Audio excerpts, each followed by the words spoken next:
लोग पढ़ रहे हैं फोटोशॉप के बारे में और फोटोशॉप की आज की क्लास में एडिट मेनू के बहुत ही महत्वपूर्ण ऑप्शन की बात करने वाले। नमस्कार दोस्तों, मैं जितेंद्र सिंह एक बार फिर से आप सभी का रन टेक ज्ञान में बहुत बहुत स्वागत और अभिनंदन करता हूं। और अगर आपने अभी तक हमारे यूट्यूब चैनल को सब्सक्राइब नहीं किया है तो सब्सक्राइब अवश्य कर लें ताकि आने वाले सभी वीडियोस की जानकारी आपको सबसे पहले भेजी जाए। साथ ही वीडियो को लाइक कर अपने दोस्तों के पास फेसबुक और व्हाट्सएप वगैरह के माध्यम से शेयर करना भी ना भूलें। तो चलिए हम अपनी क्लास को शुरू करते हैं। तो यहाँ पे आ जाते हैं हम अपने कंप्यूटर स्क्रीन पर और यहाँ पे अब तक हमने एडिट मेनू में सेल और स्टॉक तक हमने कवर कर लिया। अगर यहाँ पे हम आपको जूम करके दिखाएं तो यहाँ पे हमने ये सारे ऑप्शन अब तक कवर कर लिए। अब यहाँ पे बात करेंगे ट्रांसफॉर्म और transform define graph define pattern in option की बात करने वाले हैं। तो यहाँ पे देख सकते हैं अब ये इनएक्टिव दिखा रहे हैं, यानी ये एक्टिव नहीं। तो एक्टिव क्यों नहीं? क्योंकि यहाँ पे अभी तक हमने कोई इमेज ओपन नहीं की है। तो सबसे पहले तो डबल क्लिक करेंगे और यहाँ पे कोई भी इमेज ओपन कर लें। मान लेते फिलहाल हम ये इमेज ओपन करना चाहते हैं। यहाँ पे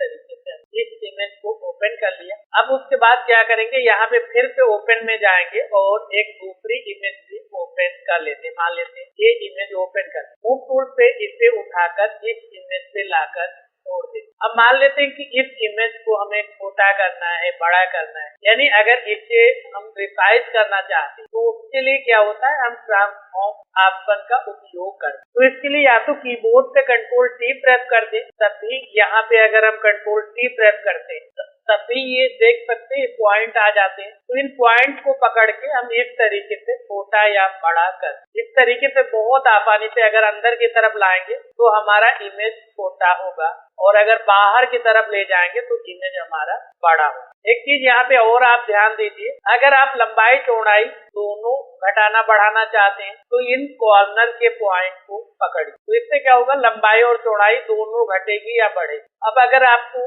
हाइट ही घटानी बढ़ानी यानी ऊंचाई अगर घटानी तो अंदर की तरफ ले आएंगे, घट जाएगी, बढ़ानी तो आप बाहर की तरफ। तो इससे क्या हो रहा है कि केवल और केवल हाइट पर इसका प्रभाव दिखेगा। अब अगर मान लेते चौड़ाई अगर मुझे बढ़ानी तो बाहर की तरफ ले जाएंगे, अगर घटानी है तो अंदर की तरफ ले। तो इस तरीके से ये भी आप अपने आवश्यकता अनुसार डिसाइड कर सकते। अगर आपको लगता है कि यहाँ पे आपको चौड़ाई ही घटानी है या फिर बढ़ानी है तो आप इस तरीके से कर सकते। अगर आपको लगता है ऊंचाई घटानी बढ़ानी तो आप इस तरीके से कर। तो यहाँ पे आप अपनी आवश्यकता अनुसार इसे मैनेज कर सकते हैं। और एक बार ये सारा प्रोसेस करने के बाद आप यहाँ पे एंटर बटन क्लिक कर देंगे या फिर आप मूव टूल पे क्लिक करेंगे और उसके बाद ये अप्लाई पे क्लिक कर देंगे तो ये जो हमने यहाँ पे रिसाइज किया है वो अप्लाई हो जाए। जब तक आप इसे अप्लाई नहीं करते हैं, मान लेते हैं यहाँ पे हमने कंट्रोल टी किया तो क्या है, मान लेते हैं जब तक आप अप्लाई नहीं करेंगे तब तक आप यहाँ पे दूसरा कोई टूल सेलेक्ट नहीं कर। तो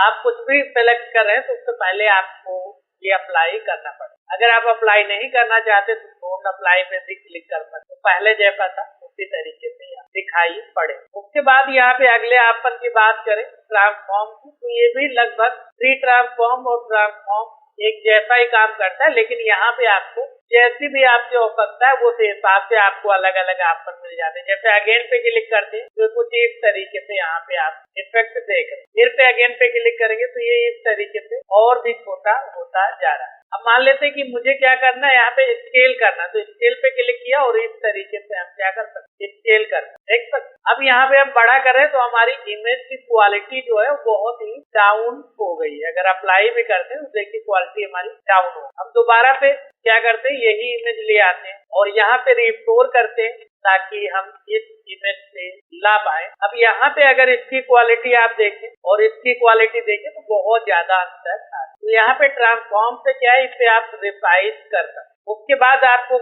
यहाँ पे ट्रांसफॉर्म में आकर अगर आपको स्केल करना है तो इस तरीके से छोटा बड़ा कर सकते हैं, या फिर आपको यहाँ पे और ऑप्शन मिल जाता है रोटेट का। रोटेट आप इस तरीके से भी कर सकते हैं, रोटेट ऑप्शन पे क्लिक करके, या मान लेते हैं हम यहाँ पे डोंट अप्लाई पे क्लिक कर। इस तरीके से हमारी इमेज है। अगर हम कंट्रोल टी भी करेंगे यहाँ पे पॉइंट आ जाता है। अब इन पॉइंट के बाहर इस तरीके से जो हमारा पॉइंटर हो जाएगा, तो अगर हम इस तरीके से रोटेट करेंगे तो हम इसे किसी भी एंगल पे रोटेट कर सकते हैं, किसी भी एंगल पे ले जाकर हम छोड़ देंगे तो इसी तरीके से रोटेट हो जाए। तो आप यहाँ पे डायरेक्ट भी रोटेट कर सकते हैं या फिर आप यहाँ पर जाकर रोटेट ऑप्शन पे क्लिक करके भी यही ऑप्शन क्या कर सकते हैं, आप एक्टिव कर सकते हैं। उसके बाद यहाँ पे जो अगला ऑप्शन मिल जाता है वो एक्टिव। इस तरीके से आपको अगर इस तरीके से कुछ आपको इफेक्ट देना है तो ये आप कोई एक पॉइंट पकड़िए। इस तरीके से भी अगर आपको इस तरीके के इफेक्ट को अप्लाई करना है तो आप इस ऑप्शन की मदद से बहुत ही अच्छे तरीके से कर सकते हैं। तो हम यहाँ पे डोंट अप्लाई पे क्लिक करते हैं। उसके बाद यहाँ पे अगला ऑप्शन मिल जाता है डिस्टॉर्ट का, इस पे आप क्लिक करेंगे और उसके बाद इस तरीके से पॉइंट आएगा तो इस तरीके का एक अलग ही इफेक्ट इस तरीके से आप ये देखिए इस तरीके से। तो इस तरीके का अगर आपको कोई इफेक्ट देना यहाँ पे पकड़िए इस तरीके से। आपने कई बार इस तरीके के इमेज में इफेक्ट देखे होंगे एल्बम वगैरह में, इसी तरीके पे वो सारे इफेक्ट अप्लाई किए जाते हैं। यहाँ पे आप जितना ज्यादा इनके साथ प्रैक्टिस करेंगे उतना आप इसमें परफेक्ट हो जाए। तो इस तरीके से अप्लाई पे क्लिक कर दीजिए, ये भी अप्लाई हो जाएगा। उसके बाद मान लेते हैं कि यहाँ पे मुझे और क्रिएटिव पे क्लिक करना है तो हम इस तरीके से यहाँ पे भी उसी तरीके से यहाँ पे एक अलग इफेक्ट दे। ये आपकी आवश्यकता पर निर्भर है कि आप किस तरीके से इसका उपयोग करना चाहते हैं। तो ये भी एक बहुत अच्छा आप यहाँ पे इफेक्ट दे सकते हैं। मान लेते हैं यहाँ पे अप्लाई पे क्लिक करते तो कुछ इस तरीके से ये बन जाए। इसके बाद यहाँ पे और भी ऑप्शन मिल जाता है। अगर आपको रोटेट करना है कोएक्सियल से तो आप रोटेट भी कर सकते हैं, या फिर मान लेते हैं 90 डिग्री पे आपको रोटेट करना है, क्लॉकवाइज या फ्लिप वर्टिकल आपको करना है, या फिर आपको फ्लिप हॉरिजॉन्टल करना है, वर्टिकल करना है। तो इस तरीके से आप अपनी आवश्यकता अनुसार क्या कर सकते हैं, यहाँ पे इस ऑप्शन का उपयोग कर सकते हैं। मान लेते हैं फिर से हम यही इमेज ले आते हैं यहाँ पे और उसके बाद आप यहाँ पे अगर आपको रोटेट वगैरह करना है तो भी आप कर सकते हैं। इस तरीके से भी आप हॉरिजॉन्टल कर सकते हैं, या फिर आपको वर्टिकल करना है तो आप वर्टिकल भी कर सकते हैं, यानी ऊपर का नीचे, नीचे का ऊपर। हॉरिजॉन्टल में क्या होता है, दाएं का बाएं और बाएं का दाएं हो जाता है। तो इस तरीके से आप अपनी आवश्यकता अनुसार इन ऑप्शन का उपयोग कर सकते हैं। अब यही नहीं कि ये ऑप्शन जो आपने देखा ट्रांसफॉर्म या फ्री ट्रांसफॉर्म, ये केवल और केवल इमेज के साथ ही काम करते हैं, ऐसा जरूरी नहीं। ये टेक्स्ट के साथ भी काम करते हैं। चलिए टेक्स्ट टूल ले लेते हैं और यहाँ पे हम टेक्स्ट टाइप करते हैं। जैसे यहाँ पे हमने टाइप किया राणा टेक ज्ञान, यहाँ पे हमने राणा टेक ज्ञान टाइप किया।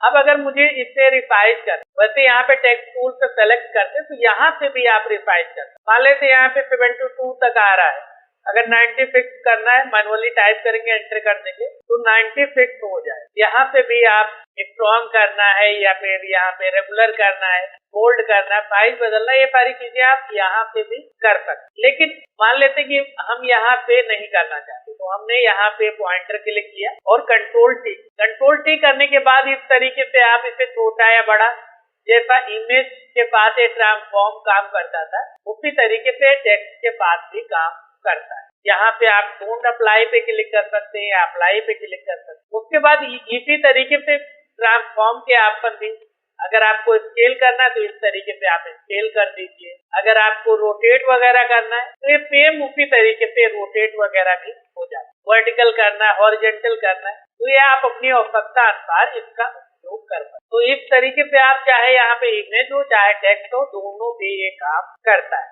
एक चीज और यहाँ पे है, अगर आप रिसाइज कर रहे हैं, मान लेते हैं इस लॉक को अगर आप ऑन कर दे तो क्या होगा कि लंबाई और चौड़ाई दोनों यहाँ पे अगर घटेगा तो दोनों घटेगा, अगर बढ़ेगा तो दोनों बढ़ेगा। अगर आप इसे टिक हटा देते तो आप इस तरीके से मान लेते, देखिए यहाँ पे हमारी ऊंचाई अभी है लेकिन चौड़ाई बिल्कुल भी कम है। और अगर आप इसे एक बार ऑन कर लेते हैं तो क्या होगा, अगर ऊंचाई घटेगी तो चौड़ाई भी ऑटोमेटिक घट जाएगी, अगर बढ़ेगी तो ऑटोमेटिक बढ़ेगी। तो इस तरीके से आप इसे ऑन ऑफ भी कर सकते हैं। अगर आप लंबाई और चौड़ाई दोनों समान अनुपात में कम या ज्यादा करना चाहते हैं तो इसका टिक आप ऑन कर ले, यानी इस ऑप्शन को एक्टिव कर ले। अगर आप अलग अलग देना चाहते हैं तो आप इसे ऑफ भी रख सकते। तो इस तरीके से चाहे आप टेक्स्ट के साथ इसका उपयोग करें चाहे आप इमेज के साथ उपयोग करें, दोनों के पास सेम ही काम करते। चलिए यहाँ पे हम मान लेते हैं इसे और छोटा कर देते हैं। इस तरीके से हमने इसे इतना छोटा कर दिया। अब मान लेते हैं इस इमेज का ही हम ब्रश बनाना, या फिर हम क्या करते हैं, यहाँ पे हम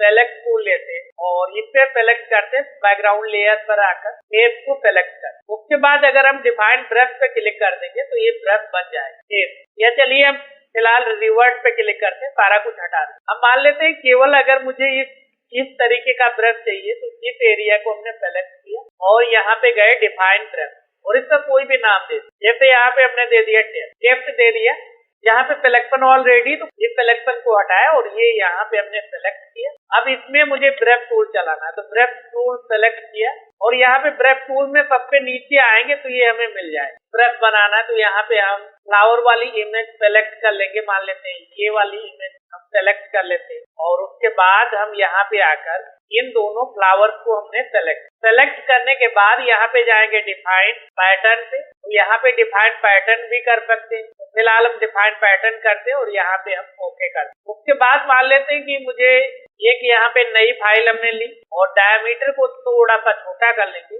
और उसके बाद इस तरीके से हम देख सकते हैं, इस तरीके से हम फिल कर सकते हैं। अगर नॉर्मल पे क्लिक कर देंगे तो इस तरीके पे जो हमारा फ्लावर था उसी तरीके से फिल होगा। यहाँ पे हमने व्हाइट बैकग्राउंड कर लिया है। उसके बाद जैसे जैसे यहाँ पे क्लिक करेंगे, यहाँ पे मान लेते हैं ये हमने ब्रश दिया, डायमीटर थोड़ा सा छोटा करेंगे और उसके बाद जैसे यहाँ पे क्लिक करेंगे, अब मान लेते हैं हम कलर यहाँ पे चेंज कर लें, जैसे ये कलर लिया तो अभी क्या होगा, बैकग्राउंड उस कलर पे आए। तो इस तरीके से आप ब्रश टूल का भी उपयोग कर सकते और अपना खुद का कोई ब्रश बना सकते हैं। अभी इस तरीके, तो इस तरीके से क्या है, आप अपना खुद का ब्रश बना सकते। इसी तरीके से आप पैटर्न भी बना सकते हैं। मान लेते हैं यहाँ पे मुझे क्या करना है, यहाँ पे हम दोबारा से कोई फ्लावर ले लेते हैं, मान लेते हैं इस बार ये फ्लावर लेते हैं और यहाँ पे सबसे पहले हम इमेज को रिसाइज कर लेते हैं। यहाँ पे काफी बड़ी इमेज है तो मान लेते हैं हम यहाँ पे दे देते हैं 1250, रिसाइज हो गई। फिर पे हम इससे क्या करेंगे, यहाँ पे हम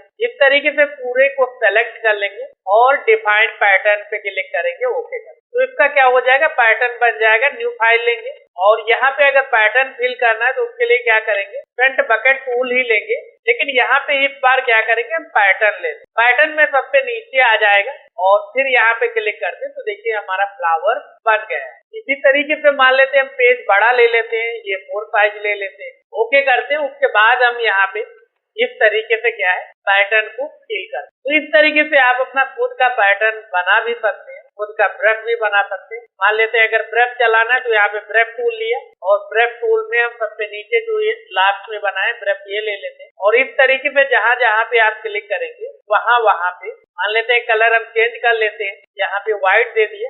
तो इस तरीके से आप ब्रश का भी उपयोग कर सकते हैं। उसके बाद डिफाइन कस्टम शेप, ये क्या काम करता है, यहाँ पे आप अपना खुद का कस्टम शेप भी बना सकते और जब चाहे फोटोशॉप में उसका उपयोग कर सकते। कैसे करेंगे, तो यहाँ पे क्या करते हैं, हम कस्टम शेप कोई ले लेते हैं। कस्टम शेप में मैंने मान लेते हैं हमने ये कस्टम शेप लिया। उसके बाद क्या करते हैं, यहाँ पे हम गए एडिट में और यहाँ पे हमने क्लिक किया एक्सट्रूड और यहाँ पे मान लेते हैं हमने इसी एंगल पे इसको इस तरीके से बना, इस तरीके से हमने इसे अपनी आवश्यकता अनुसार बना। उसके बाद यहाँ पे अप्लाई कर देंगे और फिर पे जाएंगे यहाँ पे डिफाइन कस्टम शेप और यहाँ पे हम कोई भी नाम दे देंगे या फिर ऐसे ही शेप 1 नाम से ओके कर दें। उसके बाद जैसे ही हम न्यू फाइल लेते हैं उसके बाद यहाँ पे हम शेप में कस्टम शेप सेलेक्ट करते हैं। कस्टम शेप लेने के बाद यहाँ शेप में आएंगे तो सबसे नीचे आप देख सकते हैं ये हमारा शेप आ गया। अगर मूल शेप देखें तो ये है, जैसे इस पे ड्रॉ करेंगे तो इस तरीके से आएगा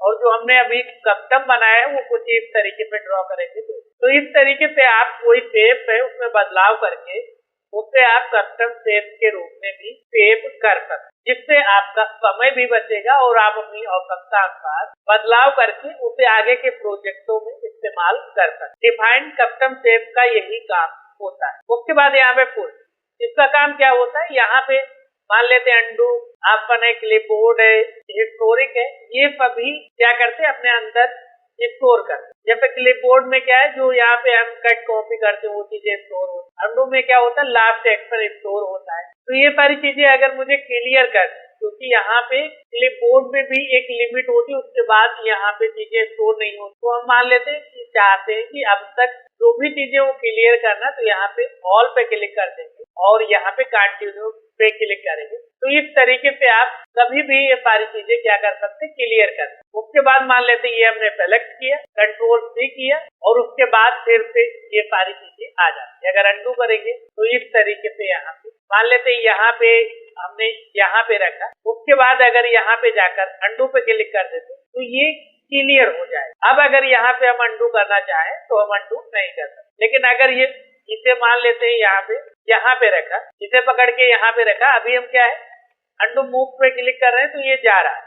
लेकिन अगर हम चाहते कि इसे क्लियर कर दे, यानी यहाँ पे कोई अंडू ना कर पाए, तो यहाँ पे क्लियर पे क्लिक कर। अब अगर हम जाएंगे एडिट में तो यहाँ पे अंडू ऑप्शन देख सकते हैं, इनएक्टिव बता रहा है। तो इस तरीके से आप यहाँ पे ये सारी चीजें क्या है क्लियर कर सकते। उसके बाद यहाँ पे कलर सेटिंग पे क्लिक करेंगे तो यहाँ पे हर टाइप के, जैसे यहाँ पे वेब ग्राफिक्स डिफॉल्ट, और यहाँ पे और भी अगर जूम करें Europe, Japan, monitor colour, north America, US, तो ये सारी चीजें यहाँ पे आपको अलग अलग सेटिंग के लिए अलग अलग मिल जाती है। लेकिन यहाँ पे आपको वेब ग्राफिक डिफॉल्ट को ही सेलेक्ट रखना है, यहाँ पे आपको कोई भी बदलाव नहीं करना, क्योंकि यहाँ पे जो फोटोशॉप की ये सारी सेटिंग होती है ये बहुत ही परफेक्ट होती है, इसलिए इसमें आपको कोई भी बदलाव नहीं करना है। मान लेते हैं अगर आपने कोई बदलाव कर दिया है गलती से, उससे आप रीसेट करना चाहते हैं तो या तो आप कैंसिल पे क्लिक कर दीजिए, रीसेट हो जाएगा, या फिर आप अल्ट बटन होल्ड करेंगे तो यहाँ पे कैंसिल की जगह पे रीसेट लिख के आ जाए। देखिए अभी क्या है यहाँ पे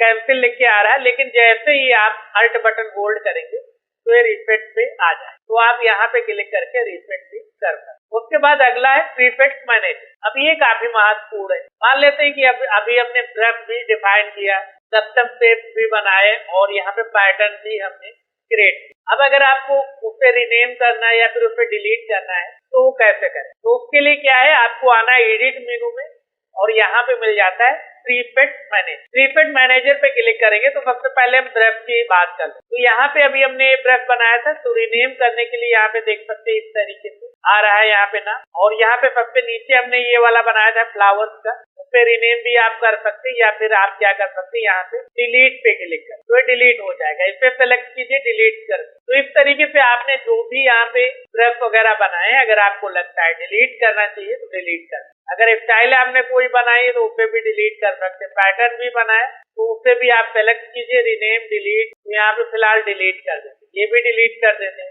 ये भी हमने बनाया था तो इसे भी हम डिलीट कर। उसके बाद यहाँ पे कस्टम शेप्स में आते हैं, तो यहाँ पे एक कस्टम शेप मिल जाते हैं, जबकि हमने ये लास्ट में बनाया था, तो यहाँ पे क्लिक करके इसे भी डिलीट कर देते और डन पे क्लिक कर। अब मान लेते कस्टम शेप्स में ही है तो हमें जो हमने अभी कस्टम शेप बनाया था वो नहीं दिख, क्यों नहीं दिख रहा है, क्योंकि हम उसे बनाने के बाद हमने डिलीट कर। तो इस तरीके से आप इन ऑप्शन का उपयोग कर सकते हैं। उसके बाद यहाँ पे प्रेफरेंसेस है, जिसमें जनरल है, फाइल हैंडलिंग है, ये सारे आपको अलग अलग display and cursor, transparency, unit and role, ये सभी चीजें आपको मिल जाती हैं, तो इन्हें आप अपनी आवश्यकता अनुसार मैनेज कर सकते हैं। लेकिन यहाँ पे अगर आपको इसके बारे में ज्यादा डिटेल में जानकारी नहीं है तो यहाँ पे किसी भी ऑप्शन में कोई भी छेड़खानी ना करें। हमारी ये फोटोशॉप की बहुत ही बेसिक और बहुत महत्वपूर्ण सेटिंग होती है, तो इसलिए इसके बारे में अगर आपको भी प्रॉपर जानकारी नहीं तो इसमें कोई भी बदलाव